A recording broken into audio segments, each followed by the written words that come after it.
assim, humilde, batalhadora.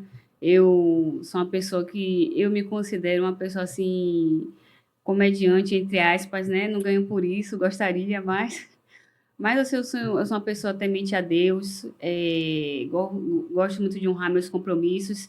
E, assim, no direito previdenciário, quando eu tenho uma causa, principalmente uma causa que eu sei que há possibilidade do meu cliente ganhar, eu faço, assim, de tudo para buscar o melhor benefício, até porque a gente sabe que a aposentadoria para alguns parece ser só um descanso, mas para outros é, assim, é aquele momento tão esperado para quem lutou tanto. Eu não ia fazer direito. Eu queria fazer publicidade e propaganda, mas não deu muito certo. E minha mãe, ela insistiu muito que eu fizesse direito. Assim, a princípio, eu não via direito não via como se fosse minha área, mas depois, assim, eu achei uma área interessante. E para dizer bem assim a verdade, eu na área do direito eu pretendo fazer concurso público para poder seguir as áreas mesmo, assim, dentro da advocacia é possível seguir algumas áreas e eu vou me esforçar, vamos torcer para que no futuro eu volte, né, com o cargo que eu desejo, já fazendo outro podcast, podendo anunciar outras boas novas. Eu adorava, assim, fazer publicidade e propaganda, só que com o tempo, na verdade, ainda bem que eu não segui, porque eu ia ficar descabelado. Minha filha é tudo para ontem, entendeu? Misericórdia. Você é mãe do filho dos outros, assim, porque todo mundo liga e fala assim: ó, é para ontem, é para ontem, é para É. ontem, é para ontem, para ter um troço do coração não falta nada, entendeu? Então, realmente, não... atualmente, a reforma da Previdência teve uma atualização, né? Depois de 13 de 11 de 2019, contando a partir de 1º de janeiro de 2020, existem algumas regras que se atualizam a ano. Uma dessas regras é a regra dos pontos, em que a pessoa, para se aposentar, ela tem que, se for mulher, ter 30 anos de tempo de contribuição, no mínimo, mais a idade, para somar esse ano em 2025, 92 pontos. E se for homem, 35 anos de tempo de contribuição, no mínimo, mais a idade, para somar 102 pontos. Isso vai acabar quando o homem fizer 105 pontos e a mulher alcançar 100 pontos. Então, assim, vamos supor, se você tem 30 anos de tempo de contribuição mais 62 anos, essa regra você pode se aposentar. Só que não chega a ser vantagem, porque a aposentadoria por idade também permite 62 anos. Então, na verdade, você tem que ver, de acordo com a pontuação que você tem, se você já alcançou. Aí, se você já alcançou, aí você se aposenta. Agora, eu não recomendo, por exemplo, essa regra é para mim, vou me aposentar. Não faça isso. Você primeiro faça um planejamento previdenciário, faça um cálculo, porque hoje em dia a maior reclamação é: me aposentei, odiei minha aposentadoria, não quero mais. Só que depois que você recebe, já foi. Entendeu? Um abraço. Não tem como você dizer: ou não, por favor, chorar de pé junto, te dou 1.000 sacos de café, devolva.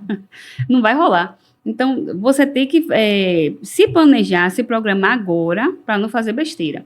A outra possibilidade é a aposentadoria por tempo de contribuição com idade progressiva. A cada ano vai aumentando 6 meses.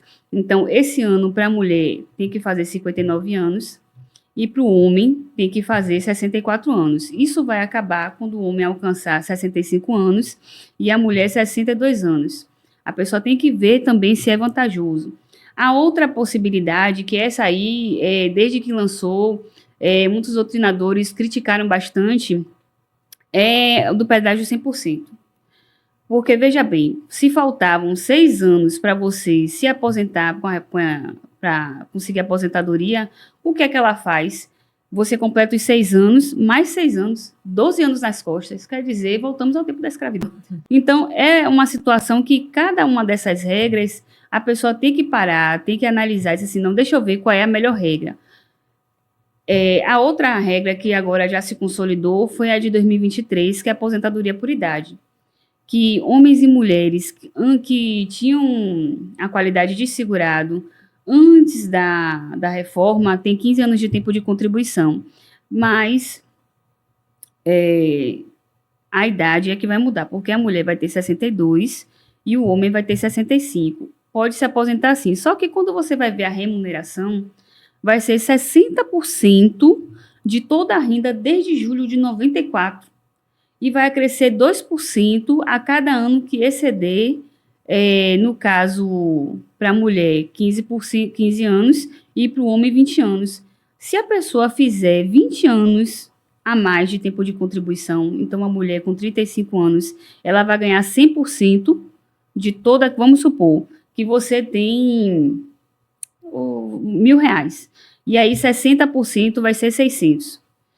Para você receber esses R$ 1.000 como um todo, você teria que fazer os 100%, que é o quê? 35 anos de tempo de contribuição. Então, se a mulher conseguir 35 anos de tempo de contribuição, ela sai com esses R$ 1.000. Então, eu botei R$ 1.000 para ficar mais fácil fazer a conta. Então, o que é que o homem e a mulher têm que fazer? O homem precisa de mais 20 anos de tempo de contribuição para conseguir os 100%, e a mulher mais 20 anos de tempo de contribuição para conseguir os 100%. E somando os 15, mais os 20, vai dar 35 para a mulher, e para o homem vai ser 40 anos. Então, você tem que fazer essa conta. Por quê? Porque se você se aposentar e você não fizer essa conta, não vai dar para desfazer. E, além do mais, com o tempo, a aposentadoria é muito provável que haja as atualizações, mas não acompanhe. Então, você tem que se programar agora e ver tudo direitinho, bonitinho. E não pense que isso é uma brincadeira, porque a maioria das pessoas que eu já estagiei na Justiça Federal, e a maioria das pessoas que se aposentaram, assim, porque estavam cansadas, se arrependeram, voltaram chorando, e a gente só pode dizer assim: lamento, eu não posso fazer nada. Porque a decisão que o senhor tomou só fez ratificar, só pronto, acabou. Então, é bom pensar nesse momento. Então, essas são as regras. Agora, tem uma novidade, que na verdade não é tão novidade, mas foi em setembro de 2024 que foi estabelecido o cadastro biométrico para obter o BPC. Algumas pessoas ainda não sabem. Então, o que é que acontece? A pessoa vai solicitar o BPC e não tem um cadastro biométrico. Aí você pergunta: mas como é que eu faço? O cadastro biométrico você pode ter através da nova identidade, através do TRE ou da carteira de habilitação. Agora, uma coisa: o Bolsa Família e o CadÚnico não precisa de cadastro biométrico. O que precisa é o BPC, que foi estabelecido em setembro de 2024. Eu recomendo que você faça a sua contribuição. Ainda que existem algumas possibilidades de se contribuir. Por exemplo, olha, eu não tenho onde cair morto, estou vendendo a janta ou estou vendendo almoço para comprar a janta. Que tipo de contribuição é que eu vou poder fazer? Você recomenda eu abrir um MEI do nada? Eu não recomendo você abrir um MEI do nada. O que é que acontece? Muitas pessoas têm recorrido ao MEI para poder contribuir e conseguir manter a qualidade de segurado. Só que, ultimamente, tem se exigido a pessoa comprovar que trabalha como MEI. E aí, pense na frustração, no vexame, na vergonha e na perda de dinheiro que você vai ter. Quando você chegar e dizer assim: que está dizendo que você faz isso e isso, prove. A pessoa perdeu dinheiro. Então, o melhor, existe uma forma de contribuição que é facultativo, com 11% e 20%. 20%, se for 20% do salário mínimo, talvez a pessoa não consiga manter, porque é um valor realmente alto. Mas 11%, acredito que com muito sacrifício, pelo menos assim, o importante é que você faça para poder conseguir se proteger, é contribuir no mínimo assim durante 12 meses. Mas por que 12 meses? Porque 12 meses é o que garante você ter pelo menos o direito ao auxílio-doença ou aposentadoria por invalidez. Então, se você conseguir contribuir durante esse período, nos próximos períodos, você pode contribuir de formas esporádicas, por exemplo, a cada 3 meses, a cada 5 meses. Se você for facultativo, não passe, não deixe de contribuir por período superior a 5 meses, porque você pode perder a qualidade segurada. A qualidade segurada do facultativo é por 6 meses. Já a do contribuinte individual é por 12 meses. Então, facultativo é aquela pessoa, a dona de casa, aquela pessoa que não trabalha, mas assim, eu não trabalho, mas eu quero receber minha aposentadoria, eu quero ter minha segurança previdenciária. Contribuinte individual é o quê? O segurado autônomo, aquela pessoa que tem um CNPJ, aquela pessoa que muitas vezes vende um cachorro-quente aí botando no CNPJ para conseguir comprar mais barato. Então, essas pessoas podem contribuir como contribuinte individual com 11%. Agora, contribuindo com 11%, você não vai ter direito à aposentadoria por tempo de contribuição, você vai ter direito à aposentadoria por idade. Mas as demais seguranças previdenciárias você vai ter direito. E assim, eu recomendo que, principalmente se você planeja ser mãe, que você já comece a contribuir. Recentemente nós tivemos uma vitória, que foi o STF declarou inconstitucional a carência de 10 meses para a segurada rural facultativa e contribuinte individual receber o salário maternidade, que é assim, quando você tem carteira assinada, se você entrar hoje, engravidar hoje, você recebe seu salário maternidade. Se a pessoa começar a contribuir hoje como facultativa, mas não tiver os 10 meses, ela não, antes dessa decisão da STF, ela não recebia o salário maternidade, depois recebe. Então a gente já teve essa vitória. Mas comece a contribuir. Se você não pode com 20%, comece a contribuir com 11%. Não deixe de contribuir, porque você não sabe o dia de amanhã. Então, essa é a minha dica assim, que eu dou para as pessoas. De início, uma dica que eu dou, vou começar do fim. De início, uma dica que eu dou é recorrer ao Poder Judiciário. Mas por que você já está falando assim? Porque, assim, algumas pessoas dizem assim, o melhor é você recorrer e demonstrar. Mas, assim, eu tenho percebido que uma coisa que eu tenho visto constantemente, o perito do INSS diz, você está ótimo, pode até voar. Aí a pessoa entra com ação na justiça, aí o médico da pessoa diz assim, não, tá ruim das pernas, não dá para trabalhar. O médico do Poder Judiciário disse assim, misericórdia, eu não sei nem como é que tá vivo. Então, no final, a pessoa ganha. Então, o que eu concluo é que muitas vezes existe o erro do perito. Agora, algumas coisas que eu tenho observado é que existem pessoas que elas não levam os exames. Então, às vezes, a pessoa... Eu já peguei alguns casos que a pessoa chegou com um bocado de papel, assim, relatórios antigos, e não tinha exame. Então, quer dizer, é praticamente você dizer, me deu não. Então, outra situação também que eu recomendo é o que acontece. Às vezes a pessoa vai fazer a perícia e o perito disse assim, levante os braços. Por dentro você está morrendo, você está ali pela fé. A verdade é essa. Aí você sabe que não pode levantar o braço, aí você, não, mas porque o perito mandou, você fala, eu chego em casa todo arrebentado. Se não dá para levantar o braço, não mexe a perna, não dá para mexer a perna. Se não dá para você fazer, não faça. Por que eu estou falando isso?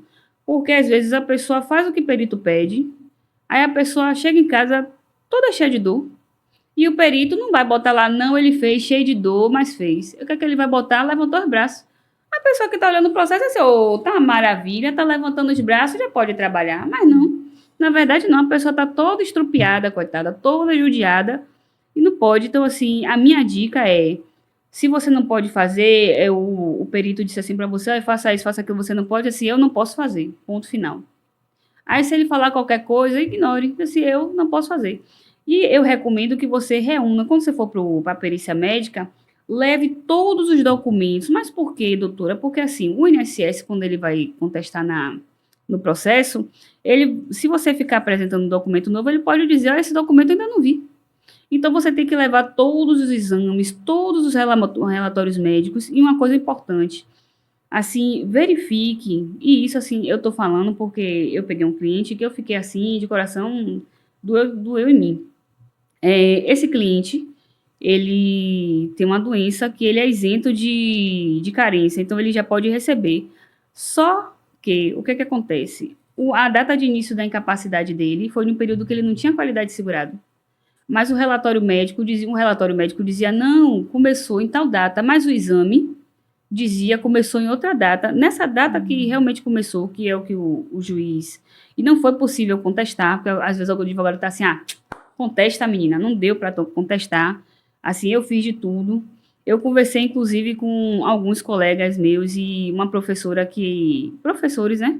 E mestres, e eles olharam assim para mim e disseram, não dá para fazer nada.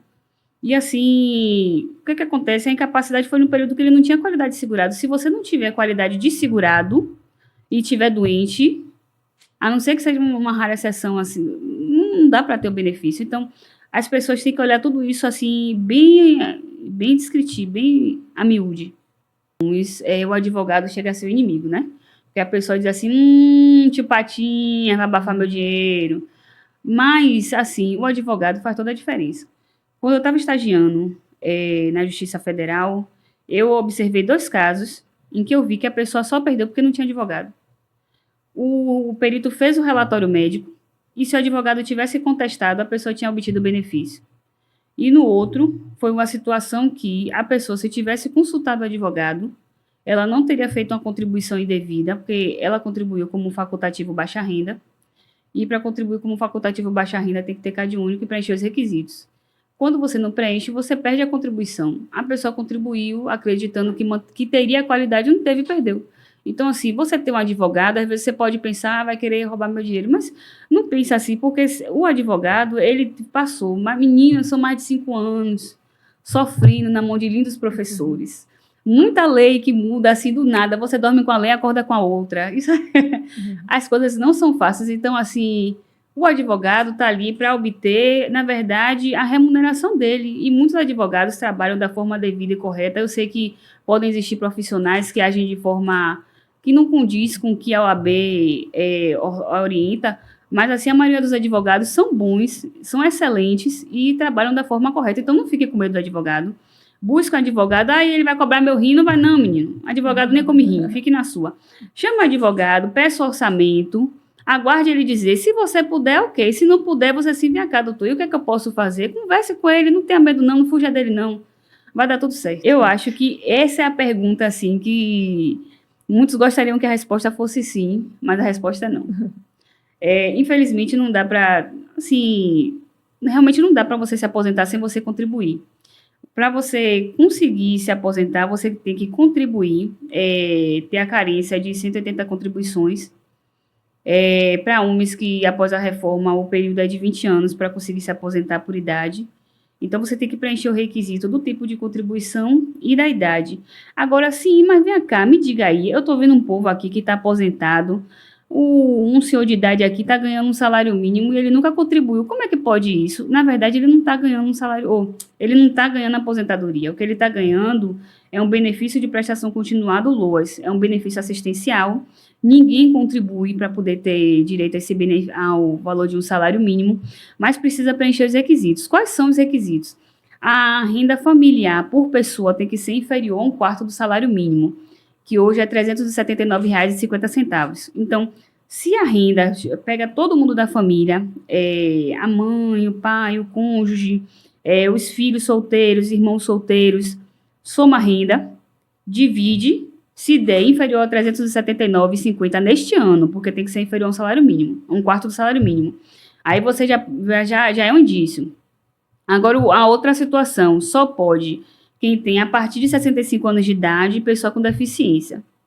Se você tem 60 anos, você não vai conseguir obter esse benefício. Então, por isso que eu digo, não é uma aposentadoria, então não fique achando, eu estou com 62, não vai. E outra coisa, além disso, você precisa ter o CAD único e você precisa ter a biometria. Agora, o que é que o BPC não faz? A aposentadoria, se vamos supor, tem o esposo, tem a mulher e o marido. Se o esposo falece, ela recebe a pensão por morte. No BPC, se o esposo falece, ela não vai receber nada.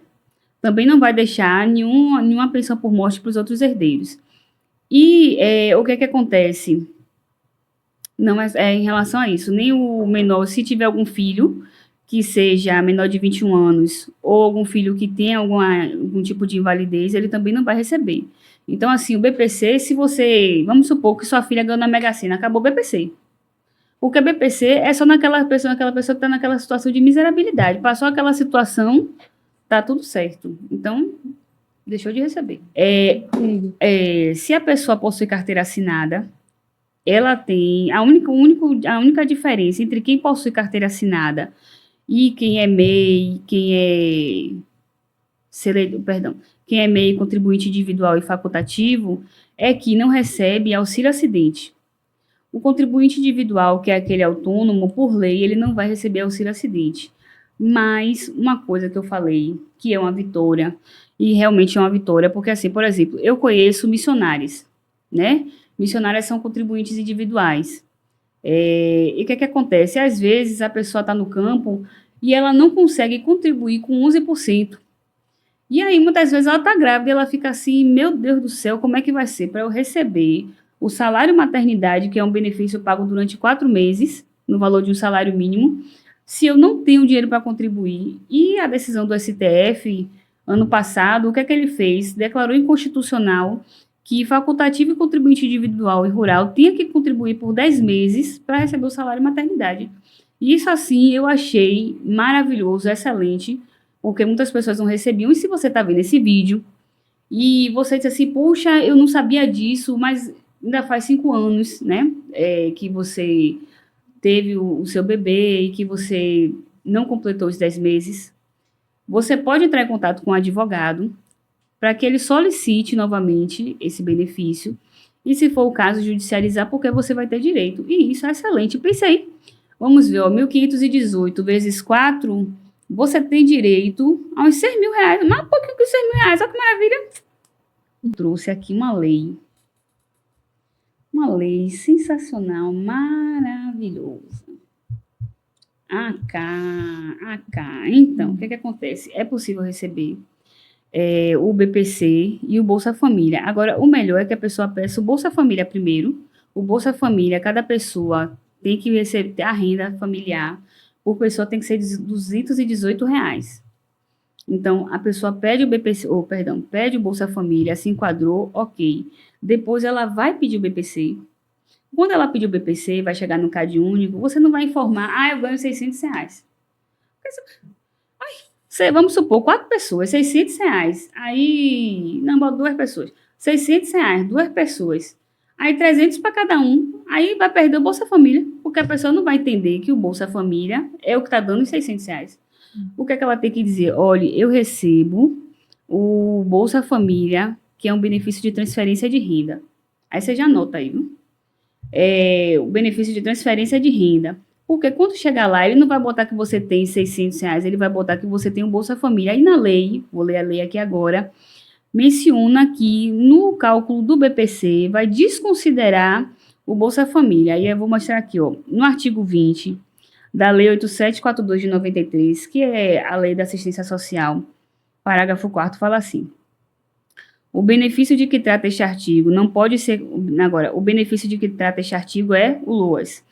O benefício de que trata este artigo não pode ser acumulado pelo beneficiário com qualquer outro benefício da Seguridade Social, que é o quê? São aqueles benefícios, salário maternidade, aposentadoria, ou outro regime, que é o regime próprio, que é dos servidores, salvo os de assistência médica e de pensão de natureza indenizatória, bem como as transferências de renda de que tratam o parágrafo único do artigo 6º e o inciso 4º do caput do artigo 203 da Constituição.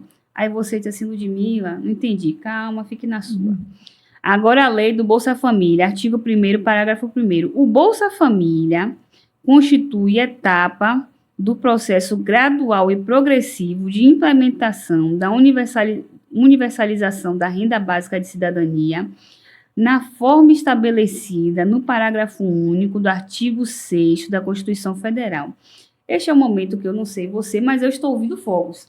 Porque a lei aqui está dizendo que quando o BPC falou aqui não vai computar, exceto, aí a gente puxa para cá, porque ele está dizendo o benefício, parágrafo único, artigo 6º, e aqui está dizendo que o Bolsa Família se enquadra no parágrafo único, artigo 6º. Meu querido, você pode somar, meu querido. Você vai ficar rico? Não, porque o Bolsa Família não veio para te deixar rico, você está ciente disso. O Bolsa Família veio para ajudar você que está em situação de pobreza. Então, para aquela pessoa que pensa assim, vou ficar rico, se saia, não é para você. Agora, para você que está assim, meu Deus, estou vendendo almoço para comprar janta, estou pedindo a Deus misericórdia, porque já recebi uma cesta básica da igreja, mas não deu. Já recebi um dinheirinho ali, não deu.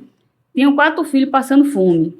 Pronto, agora você sabe que você vai ter um pouco mais de dignidade, porque você vai receber o BPC mais o Bolsa Família. A previdência privada, assim, não é minha área de especialização, né?